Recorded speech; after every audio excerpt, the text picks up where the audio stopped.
आता होय नारायण चाले हे शरीर कोणाचे असत्य देवाच्या सत्तेशिवाय आपण हालचाल बोलू काहीच करू शकत नाही। म्हणून उद्या उपवास करा। नुसता उपवास आपण उपाशी राहिल्यावर उपवास घडत नाही। आपण देवा त्रिमूर्ती विद्यालय व रामराजे कोकाटे ज्युनियर कॉलेज टाकळी या प्रशालेमध्ये आपल्या सर्वांचे हार्दिक हार्दिक स्वागत। आषाढी वारीसाठी लोक पायी पायी चालत पंढरपूरला जातात, पण आमच्या शाळेमधील या बालवारकऱ्यांनी प्रत्यक्ष पंढरीच्या पांडुरंगालाच प्रशालेमध्ये बोलवलं। आणि मग काय, फुगडी म्हणू नका, दिंडी म्हणू नका, पताका, मृदंग, टाळ याच्या निनादामध्ये अवघी प्रशाला निनादून गेली। जणू काही पंढरीचं रूप या ठिकाणी प्रस्थापित झालेलं होतं।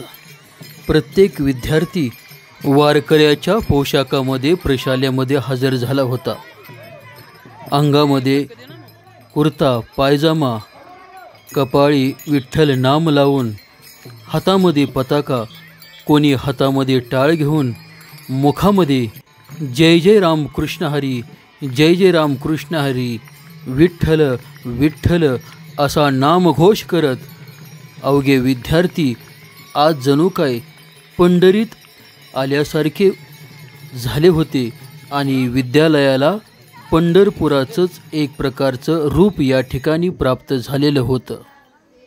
विठ्ठल, ज्याला विठोबा किंवा पांडुरंग असेही म्हणतात, प्रामुख्याने महाराष्ट्र आणि कर्नाटकात पूजले जाणारे एक महत्त्वाचे हिंदू दैवत आहे।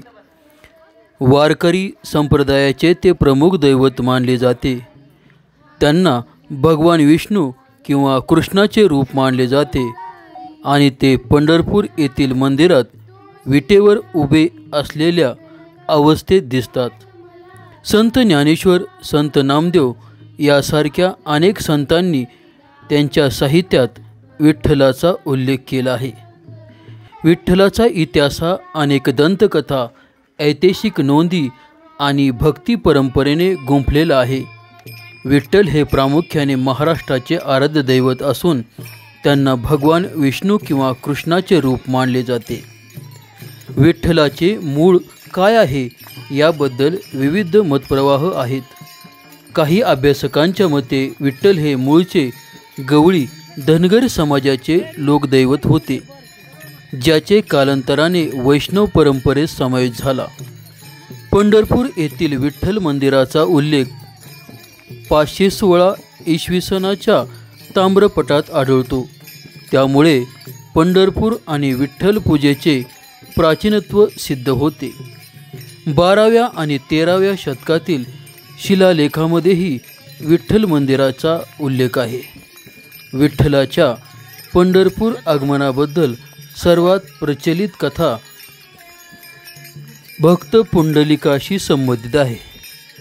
पुंडलिक हा मातृ पितृ भक्त होता। एकदा भगवान श्रीकृष्ण पुंडलिकाला भेटायला आले तेव्हा पुंडलिक आपल्या आईवडिलांची सेवा करत होता। त्याने श्रीकृष्णाला थांबण्यासाठी एक वीट दिली आणि आपले कार्य पूर्ण झाल्यावर त्यांच्याशी बोलण्यासाठी आले। पुंडलिकाच्या या भक्तीवर प्रसन्न होऊन श्रीकृष्ण त्याच विटेवर उभे राहिले आणि तेव्हापासून ते विठ्ठल या नावाने ओळखले जाऊ लागले। याच ठिकाणी पंढरपूरमध्ये विठ्ठलाचे मंदिर उभारले गेले। विठ्ठलाचा इतिहास वारकरी संप्रदायाशिवाय पूर्ण होऊ शकत नाही। 12व्या शतकापासून महाराष्ट्रात वारकरी संप्रदायाची स्थापना झाली आणि तो भक्ती मार्गाचा एक महत्त्वाचा भाग बनला। संत ज्ञानेश्वर, संत नामदेव, संत एकनाथ, संत तुकाराम यासारख्या अनेक महान संतांनी विठ्ठल भक्तीचा प्रसार केला। त्यांनी विठ्ठलावरती अनेक अभंग रचले, ज्यामुळे विठ्ठल भक्ती जनसामान्यापर्यंत पोहोचली। या संप्रदायातील लोक दरवर्षी आषाढी आणि कार्तिकी एकादशीला पंढरपूरला पायी वारी करतात। याला वारी असे म्हणतात। पंढरपूर येथील विठ्ठल मंदिर हे कोट्यावधी भाविकांचे श्रद्धास्थान आहे। 12व्या शतकातील या मंदिराचे काही अवशेष आजही अस्तित्वात आहेत, तर सध्याची मुख्य रचना 17व्या शतकातील आणि त्यानंतरच्या काळात विकसित झाली आहे. होयसळ राजा विष्णुवर्धन याने 1108 ते 1152 इसवी सनाच्या दरम्यान या मंदिराच्या बांधकामात महत्त्वाची भूमिका बजावली असे मानले जाते.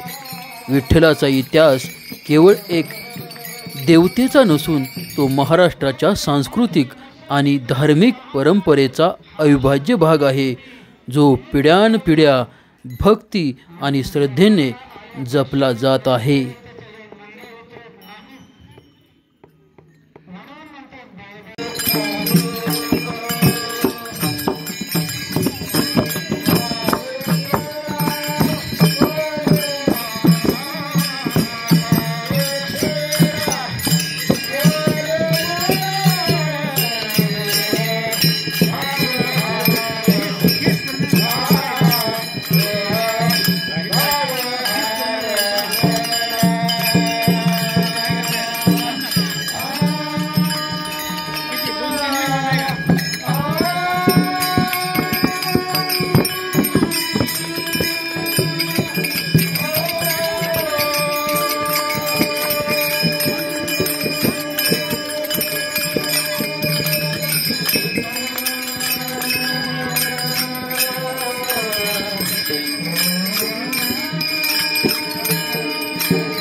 काही जण शेजारी पाजाऱ्यांचं ऐकून पंढरीच्या वारीला निघतात आणि मग जेव्हा ते वारीला निघतात तेव्हा काहीसे हाल त्यांना सहन करावे लागतात, परंतु जेव्हा विठुमाऊलीचं दर्शन होतं तेव्हा त्यांना मुक्तीही मिळते किंवा मोक्ष मिळतो. तर मी ते या छोट्याशा भागातून सादर करत आहे. या शेजारणीनं बरं नाही केलं ग बया, या शेजारणीनं बरं नाही केलं ग बया, मला पंढरीला नेलं ग बया, मला पंढरीला नेलं ग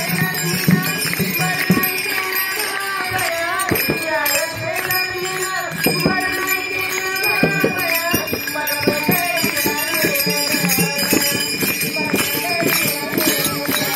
शेजारणीनं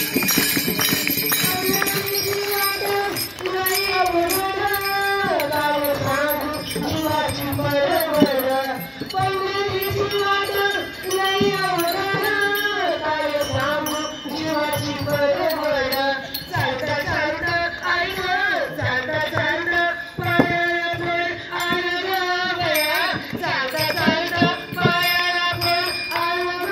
बया, मला पंढरीला नेलं